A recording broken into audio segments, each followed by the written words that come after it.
Представители знака зодиака Лев, львы, мои дорогие, и львицы, здравствуйте!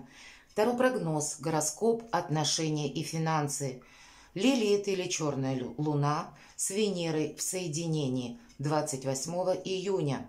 И нужно сказать, что уже с 4 июня Венера в вашем знаке находится. Это продлится до осени, до 9 октября.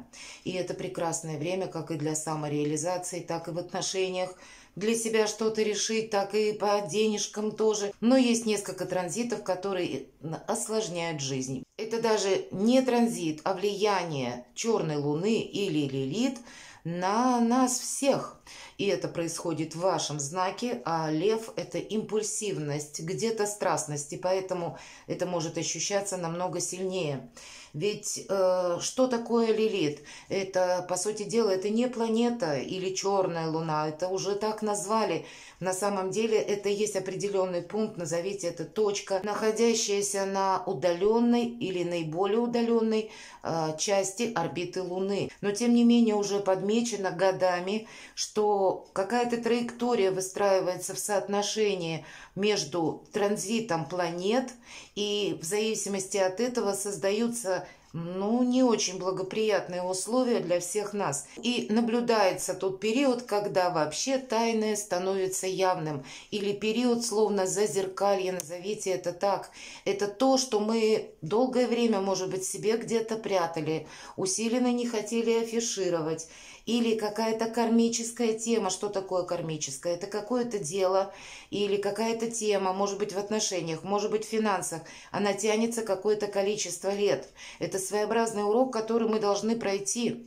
Это может быть уже ситуация, которая повторяется дважды, а может быть и больше. И пока мы не пройдем этот экзамен жизненный, нам пространство, Вселенная в разных вариантах будет повторять его снова и снова. Это могут быть какие-то неразрешимые вопросы, и они критически обостряются. То, что мы какое-то время себя сдерживая, может быть, выстраивали, долго к чему-то шли, вдруг в один момент могут пошатнуться тоже. Много, опять же, вот вашей где-то горячей энергии в разы усиливает то, что прежде нам удавалось внутри себя удерживать. И важно помнить, что неосторожное какое-то слово одно или какая-то фраза, и как нас может зацепить, так и людей-то тоже многократно как будто усилить какой-то конфликт, а порой и агрессию. И поэтому нужно где-то придерживаться как и спокойного темпа, ритма, так и себя от этих импульсов останавливать. Это так в целом. Кому интересно, вы можете перейти на канале, есть вкладка «Сообщество». Я там оставила ссылку на свою статью у меня на сайте. Вы можете прочитать, как влияет соотношение это на наши сферы жизни. И, может быть, вам это будет интересно. Поэтому переходите, читайте все за время видео, конечно, не расскажешь. Но, тем не менее, не всегда какие-то прогнозы, которые астрологические, совпадают с таро-прогнозами. Да, тут энергии может быть как раз хоть отбавляй, поэтому будьте аккуратны. Мы что-то хотим осуществить. С одной стороны, это карта денег, но тут ведь у нас, если мы говорим, финансы и отношения. Поэтому как не потратиться, кстати, не слить словно какую-то сумму в ненужном направлении будет важно. И, кстати, через месяц, в конце июля, подобное будет тоже, когда Солнце войдет в ваш знак. Это тоже может где-то проиграться, потому что, опять же, Лилит или черная луна. И по рыцарю мечей это у нас как раз бунтарь без причины. Так буквально называется эта карта. И, кстати, как каких-то событий или информации, новостей, документов это может касаться, когда вот эта неуемная энергия усиливается в разы, или мы что-то хотим осуществить, а у кого-то это может проиграться решение какого-то денежного вопроса. По 15-му аркану это нам ведь в принципе-то помогает решить финансы, но если мы чересчур зависим от этого золотого тельца, то мы перестаем контролировать как и себя, так и ситуацию. Поэтому, наверное, самоконтроль – это основа всего, наше все. И мы достанем две основные карты – отношения и финансы. Но первую карту мы достанем в целом оценка ситуации для львов. И далее. Что у нас в отношениях, как видят карты, этот период? Ну и что у нас финансы? Неожиданности. Неожиданности в отношениях. И как и личная жизнь мы здесь рассматриваем, так и в целом социум. И неожиданности по деньгам или по финансам. Посмотрим перспективы, чем это все закончится или к чему приведет. Ну, что-то ж нам карты скажут.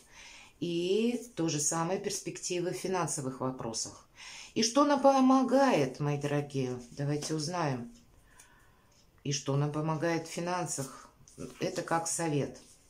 Итак, в целом, вот интересно, как будто даже во взаимоотношениях есть вопросы финансов. Может, все у вас переплестись в один клубок, словно, мои дорогие.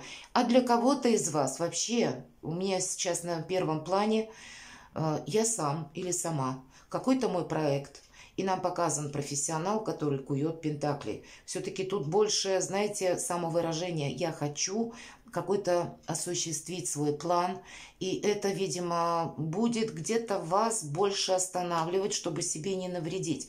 Поэтому те, кто заняты работой, бизнесом или каким-то своим делом, вот есть, знаете, как цель какая-то, и я к ней иду. Вообще это карта стабильности и одна из лучших карт в колоде на работу и на деньги. И значит для вас даже какие-то неожиданности могут где-то сулить возможности, мои дорогие. Но тем не менее на взаимоотношения нам выпадают пентакли или деньги. И значит, может быть, через какую-то финансовую призму вы будете оценивать где-то людей. Может ли он мне помочь, или, может быть, у вас такая ситуация сейчас в жизни, когда нужно срочно решить какой-то вопрос, и вы будете искать, кто вам может помочь, посодействовать. Может быть, поиск работы у кого-то или поиск денежных средств, потому что тоже какой-то, или, может быть, партнеров по бизнесу. Одним словом, есть какая-то финансовая составляющая, как и в социуме, который вас окружает. Для кого-то из вас это, знаете, есть желание или может быть такое, словно поменять свое окружение. И вы будете отдавать предпочтение людям, которые финансово состоятельные. Вот и так ведь тоже может быть. Я хочу поменять свой социум на людей более влиятельных и на людей более состоятельных. Ну ладно, что по финансам у нас? Нет, скорее всего, есть какая-то финансовая, видимо, либо проблема, либо дилемма, либо вопрос, который хотят вы решить. И у каждого своя какая-то будет ситуация, потому что на финансы десятка мечей. Это карта прошлого, и мы как будто в прошлое закрываем дверь. Для кого-то из вас будет стоять вопрос: я хочу сделать карьеру. И неважно, на какой лестнице иерархии вы находитесь, как будто вы уже какой-то этап прошли и чувствуете, что я вырос, словно вот из этой должности. Я могу больше, я чувствую в себе потенциал. И если я уверен в своих или уверена в своих силах, я хочу зарабатывать больше денег, нормальное желание. А для кого-то из вас может, знаете, как проиграться, что обещалась одна какая-то сумма денег, может быть, а здесь вас подвели партнеры. И вот это разочарование может тоже быть как катализатор к тому, чтобы мы искали новые способы заработка или какие-то новые способы самовыражения, может быть. Ведь тут может проиграться такая история, когда вы захотите уйти буквально с места службы, работы и отправиться в самостоятельное плавание. Что я имею в виду? Работать на самого себя. Или открыть свой бизнес. Или быть самому хозяином собственной жизни. Но как будто не хочет лев быть на вторых ролях, это точно. И это где-то через призму идет финансов. Значит, ну есть какой-то момент, может быть, очень деликатный финансовый, который вы никому не говорите, но хочется определенно закрыть в прошлое дверь именно по какой-то и финансовой ситуации тоже. Давайте посмотрим неожиданности по отношениям. Нет неожиданности. Очень рационально лев все видит, смотрит, знает, что ему нужно, но нет как таковых неожиданностей от людей. Но есть какая-то ваша задумка, вы словно, знаете, перед прыжком прицеливаетесь. как мне лучше обустроить то, что я задумал или задумала. Как мне лучше подступиться, допустим, чтобы осуществить свой проект.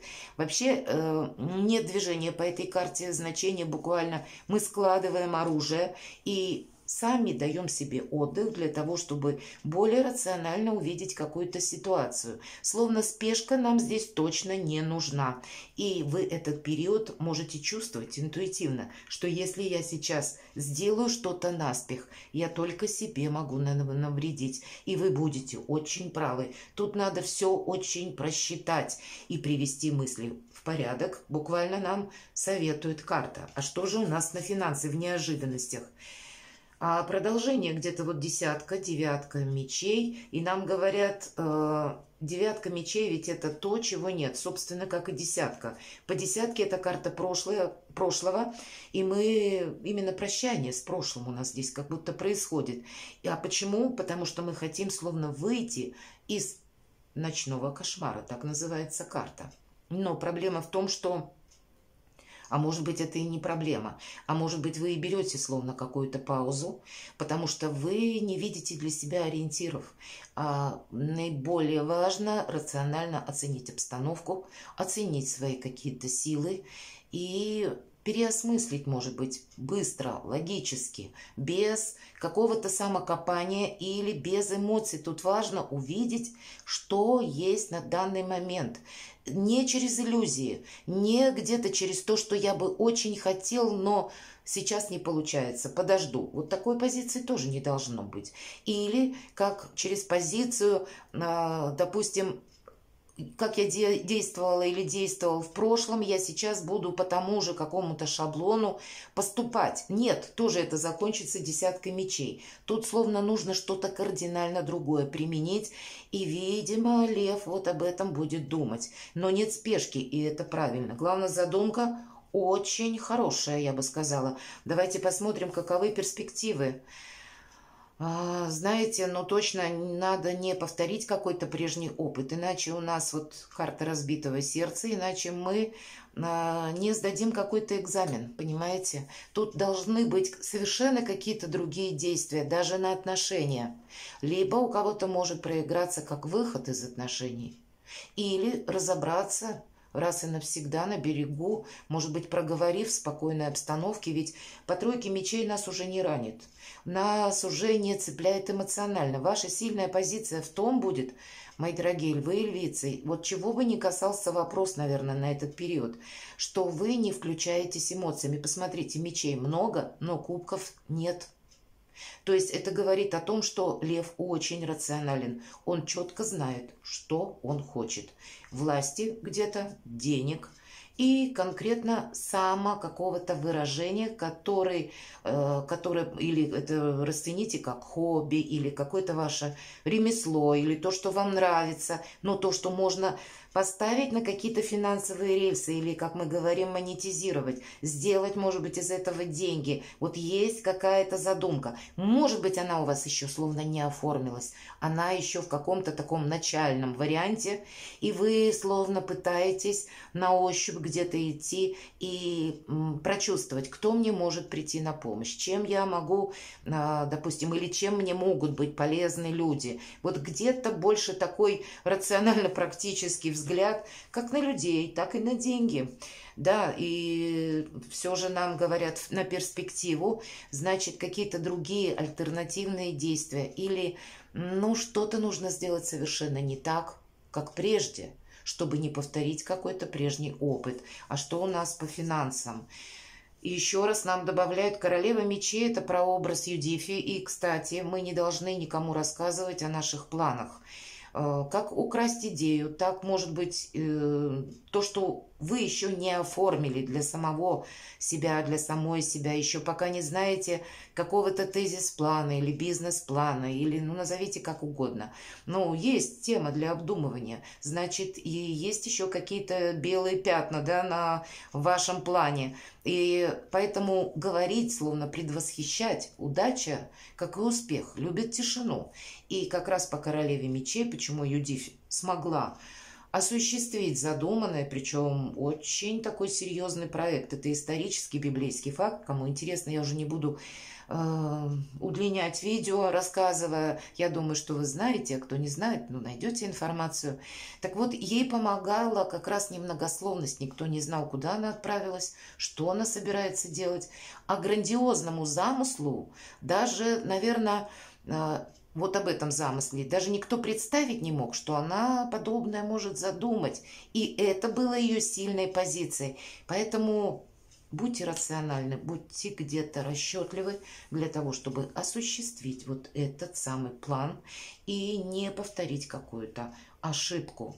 И надеемся мы сами на себя, ну и где-то молчание золота. Что нам помогает?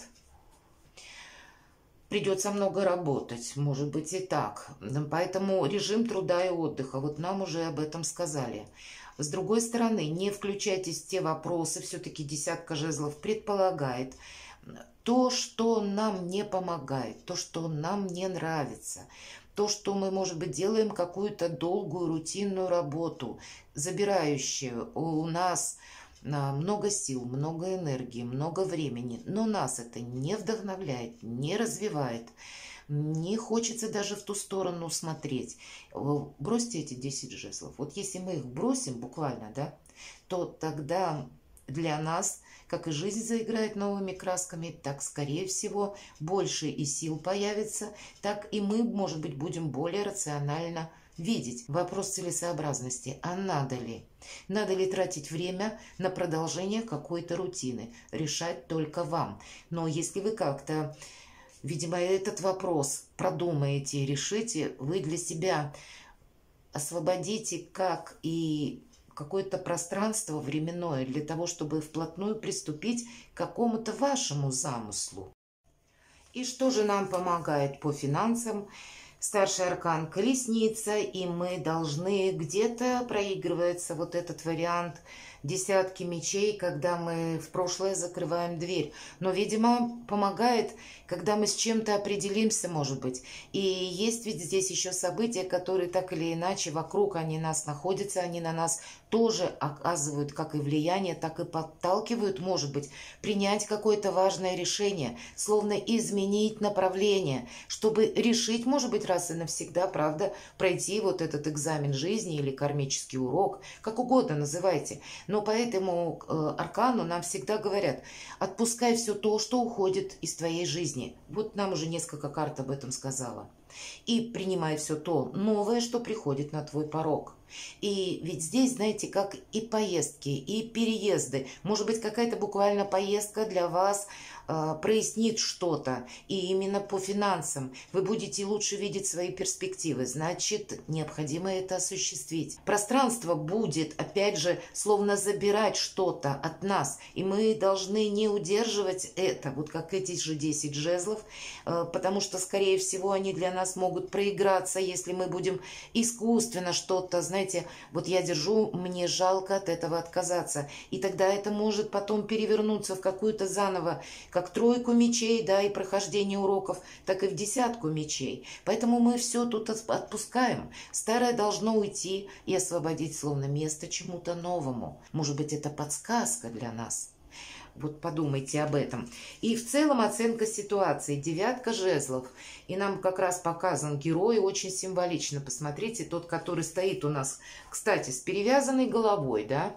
То есть есть какие-то уроки из прошлого или те шишки, которые он набил прежде. И вот правда, мы не должны повторить какой-то опыт свой прежний и не попасть еще в какую-то либо зависимую ситуацию, либо когда нам придется из какой-то вот подобной десятки мечей заново выбираться, заново где-то выкарабкиваться. Здесь нужно сконцентрироваться на себе. У нас с этого началась как бы первая карта и начался наш прогноз, когда я – это центр собственных интересов. Может быть, это прелюдия совершенно новой какой-то вашей профессиональной истории, профессиональной деятельности или, ну, что-то полезное, когда будут совмещены и ваши интересы. Интересы не просто как «мне интересно», да, а это именно где-то через вдохновение. Тут у нас человек показан, который занимается любимой работой, любимым делом, и это будет дважды приносить еще вам доход. Вот как будто вот где-то вокруг этой темы нас концентрируют подумать карты. Перекладывайте на себя, мои дорогие, правда. Тут, если есть во всем этом раскладе отношения, то тут больше какая-то деловая сфера. И будьте счастливы и любимы всегда.